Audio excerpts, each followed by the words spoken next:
My son went missing 6 years ago. Today I received an anonymous message. We thought our son was dead when he disappeared 6 years ago. However, what I just found in his room either means he's still alive, or there's something much darker going on. The Friday he went missing was just like any other. We would eat breakfast, then wait together until the bus arrived. Except Wesley had a half day at school, so he would return home before me or my wife were able to get home and watch him. He was 12, so was able to look after himself for a few hours. Or so I thought. I would have never sent him to school that day if I knew what would happen. We told him to call my cell phone as soon as he got home after school that day, to make sure he was home safely. As Wes climbed up the stairs onto the bus that morning, my wife began to tremble and eventually break into tears for some reason.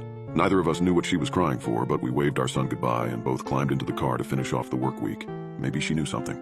My cell phone rang at exactly 12:33 that afternoon, a call from our home landline.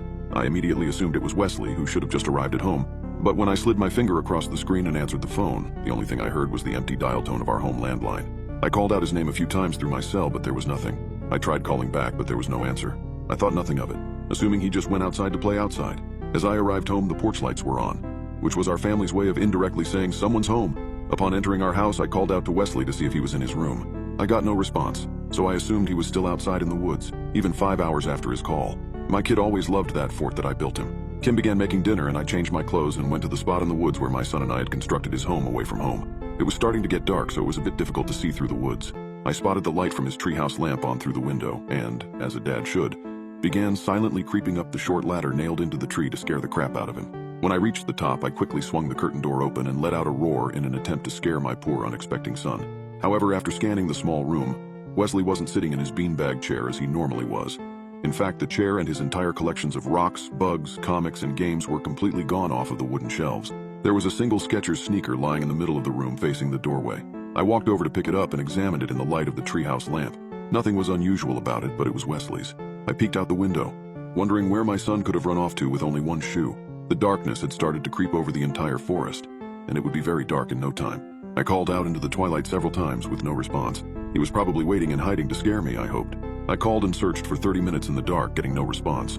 I was beginning to panic. Sprinting back in the direction of our home, I noticed that the light in his room was on. A wave of calm and relaxation washed over me. He must have snuck home while I was out here searching for him, little bugger.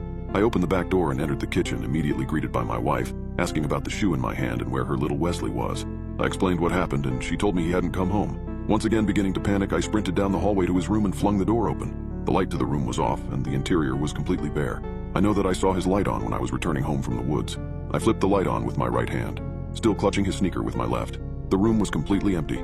His bed, dresser, posters, rug, and bookshelf were completely gone. My wife heard my scream and came instantly rushing to my side. Then she screamed too. We didn't scream at anything we saw, but by the complete lack of something that was before us. Wesley and his possessions were nowhere to be seen, besides the shoe that I clutched.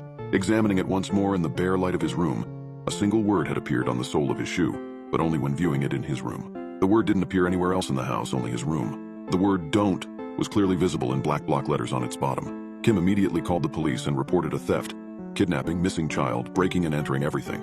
I had already grabbed a flashlight and was combing the woods looking for any signs of my missing child. The police arrived and I told them everything that had happened. The police helped us search the woods and surrounding area for hours. We searched for days, then weeks, months. Wesley never returned to our house. Once a week I would visit his hideout in the woods, which was now overgrown from the months spent untouched. And I left food and water in hopes that he was hiding somewhere in the woods. But the food just sat on the floor, rotting and filling with bugs. The time blended together, and we began to gradually lose hope of ever seeing our boy again. An entire year passed, and I continued to make weekly trips to the hideout just in case he would someday return. I reclined in silent mourning on my love seat while I recalled the events of exactly 1 year ago. As I sat on the couch, my cell phone rang. The caller ID was our home landline, but I looked over to see our clunky phone set in its home on the dock. No one was using it. The time on the clock next to it read 12:33. I frantically answered the phone, hoping to hear something. Anything? Dial tone. Just like 1 year ago. Today I had brought Wesley's favorite snack, Cheetos, and an Arnold Palmer sweet tea to bring to his hideout. But I forgot them on the counter as I sprinted out of the house. It didn't matter. I climbed the ladder of the fort and flung the curtain open, expecting to see the bare room as I had every single week following his disappearance. The long, burnt-out citronella lamp flared on with my entrance, revealing the object sitting in front of me, Wesley's other shoe once again facing the door. In stunned astonishment, I scooped up the shoe, examining it for another word. Once again, recalling 1 year ago, I sprinted as fast as I could back to the house. The light of his room was mysteriously on. I blazed past Kim in the kitchen and beelined straight to Wesley's room. I paused for a moment outside the door, noticing that no light was visible under it, the same as it was 1 year ago. I opened the door as Kim ran down the hall and followed me. She realized what I had discovered, and together we shared the same mixture of anguish and hope as I flipped on the light switch. The empty sole of the shoe now displayed another single word: bother. We looked at each other in silence as the tears streamed down our faces. I placed the shoe next to its partner in the center of the room, reading the phrase, "Don't bother." Each year since, my wife and I have found another piece of Wesley's clothing in the treehouse. The clues only appeared on August 23rd after I received the phantom phone call from our home landline at exactly 12:33. When I received the call the next year, I had requested the day off from work. I waited with phone in hand at the bottom of the ladder of the treehouse. As soon as my expected call rang, answered, and repeated the dial tone, I flung myself up the ladder into the treehouse. Same scene as before. Curtain open, light on, an object in the middle of the floor. This time, Wesley's pants lay on the floor, feet facing the door. Grabbing them and sprinting to his room felt all too familiar. I flipped the light on once again and read the next word on them, printed this time on the butt of the jeans. This year the word was looking. It became a tradition to do this each year. The year after this was Wesley's shirt, the same striped long-sleeve t-shirt I'd last seen him in. In his bedroom, I read the next word printed across the back: 4. I already dreaded what next year would bring. I knew that the next word was going to be him. Some sadistic a-hole had kidnapped my son and stole all of his possessions, and now they were toying with me, throwing in my face the fact that I completely failed as a father. Another year passed. I waited outside the hideout for the call once again.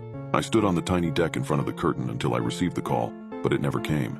It seemed that nothing would happen until I was completely on the ground, away from the treehouse. I climbed down the ladder, received the call, and returned to the fort. Wesley's underwear. This was a bit messed up if you ask me. However, each article of clothing I had retrieved from the fort was completely clean, as if it was washed that day. The underwear was no exception. Returning to his room, my hunch upon the next word was completely proved wrong. Me. Placing the underwear next to the rest of the clothing, I read the words in order. Don't bother looking for me. I thought that was it, the end of everything. He was never coming back. However, this year was different. There was no phantom call from our home landline today, on the 6th anniversary of his disappearance. I anxiously waited, hoping that maybe this year there would be a break in the pattern, a clue that Wesley was truly still alive and trying to communicate with us. But the phone remained silent. Feeling a mix of disappointment and frustration, I decided to visit the treehouse anyway. Perhaps despite the lack of a call, there would still be something there. As I climbed up the ladder and cautiously opened the curtain, my heart sank when I saw that the citronella lamp remained dark. But I noticed a faint glow coming from inside the treehouse. I stepped in and found a small, battery-operated lantern sitting on the floor. Next to the lantern was a handwritten note folded neatly. My hands trembled as I unfolded it and read Wesley's familiar handwriting. "Mom, Dad, I'm alive. I had to protect you.